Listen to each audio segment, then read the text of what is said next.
അപ്പോൾ ഒന്നാമത്തെ അധ്യാപകന് വേണ്ട ലക്ഷണം നോളജ്. നമ്മുടെ മേഖലയിൽ നമ്മൾ അറിവ് വർദ്ധിപ്പിച്ചുകൊണ്ടേയിരിക്കുക. അതിനെന്ത് വേണം? സിലബസ് വിട്ട് ചില പുസ്തകങ്ങളിലേക്ക് കടക്കണം.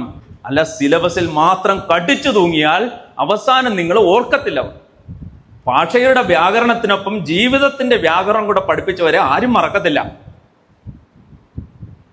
2 ഹൈഡ്രജനും 1 ഓക്സിജനും ചേർത്ത് ജലം ഉണ്ടാവുന്ന കെമിസ്ട്രി ടീച്ചർ പഠിപ്പിക്കുമ്പോൾ, ദാഹാർത്തിന് ഒരു ഗ്ലാസ് വെള്ളം കൊടുക്കുമ്പോൾ അവൻ അനുഭവിക്കുന്ന ജലത്തിന്റെ പിന്നിലെ ആ ആത്മീയത കൂടെ പഠിപ്പിക്കണം. സയൻസിലെ രാസക്കൂട്ടുകൾ പഠിപ്പിക്കുമ്പോൾ ജീവിതത്തിന്റെ രാസക്കൂട്ട് പഠിപ്പിക്കാൻ നിങ്ങൾ വിട്ടുപോരുത്, അല്ലെ നിങ്ങളെ വിസ്മരിച്ചു കളയും. അതുപോലെ തന്നെ നമ്മൾ ചരിത്രം പഠിപ്പിക്കുമ്പോൾ നമ്മൾ പഠിപ്പിക്കുന്ന കുട്ടിയുടെ ചരിത്രം കൂടെ പഠിക്കണം. നമ്മൾ പഠിപ്പിക്കുന്ന കുട്ടിയുടെ ചരിത്രം അറിയാണ്ടല്ലോ, അവൻ ചിലപ്പോ ബ്രോക്കൺ ഫാമിലിയിലാ, സിംഗിൾ പാരന്റാ. അവനപ്പോ അമ്മ അച്ഛന്റെ കാര്യം കൂടെ ചേർത്ത് പറയാനത്ത് അവന് സങ്കടം വരും.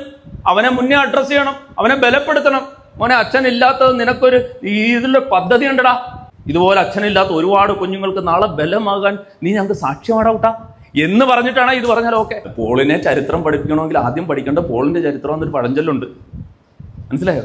അപ്പൊ അവന്റെ ചരിത്രം പഠിപ്പിക്കാതെ ചരിത്രം പഠിപ്പിക്കരുത്. ചരിത്രം നമ്മളെ പഠിപ്പിക്കുന്ന ഏറ്റവും വലിയ പ്രശ്നം ചരിത്രത്തിൽ നിന്നൊന്നും പഠിക്കുന്നില്ല എന്നുള്ളതാണ്. ഒരു വീട്ടിൽ ഞങ്ങൾ ചെല്ലുമ്പോൾ എന്താ അവസ്ഥ എന്നറിയോ?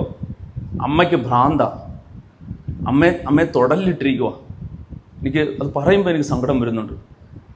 ഈ തൊടലിലിട്ടിരിക്കുന്ന അമ്മയുള്ള വീട്ടിൽ നിന്ന് ഈ കുഞ്ഞു ഹയർ സെക്കൻഡറി വരുന്നത് ഒരേപോലെ യൂണിഫോം ഇട്ട് മുടിയൊക്കെ പിന്നെ നിൽക്കുമ്പോൾ ഉണ്ടല്ലോ, ഈ ഫ്രണ്ടിരിക്കുന്ന അധ്യാപിക അറിയോ ഇവൾ ഏത് സങ്കടത്തിൽ നിന്നാണ് വന്നിരിക്കുന്നതെന്ന്? ഇവൾ അനുഭവിക്കുന്ന ആന്തരിക സംഘർഷം എന്താണെന്ന്? അവള് പുഞ്ചിരിക്കുമ്പോൾ ആ പുഞ്ചിരിയുടെ പിന്നിലെ കണ്ണീര്.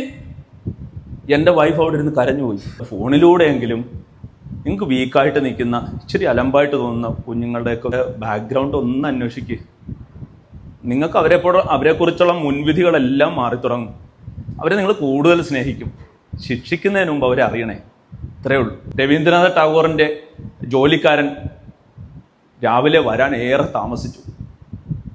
ഉച്ച കഴിഞ്ഞ് 12-1 മണിയായപ്പോൾ പുള്ളി ഓടി പ്രസവിച്ചു വന്നു. ഈ രവീന്ദ്രനാഥ ടാഗോർ എന്ന് പറഞ്ഞാൽ ഇച്ചിരി ദേഷ്യക്കാരനാണ്. ഇയാളെ വായി വന്നൊക്കെ വിളിച്ചു പറഞ്ഞു.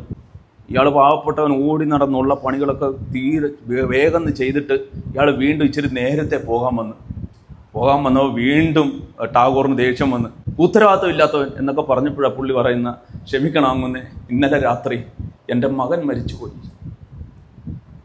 ഇന്നലെ രാത്രി എൻ്റെ മകൻ മരിച്ചുപോയി. അവൻ്റെ അടക്കമൊക്കെ രാത്രി തന്നെ കഴിഞ്ഞു. അങ്ങയുടെ റൊട്ടീൻ തെറ്റാതിരിക്കാൻ ഞാൻ പാഞ്ഞു പിടിച്ച് വന്നതാ. നിങ്ങൾ പറ, ടാഗോറിൻ്റെ അവസ്ഥ എന്തായി?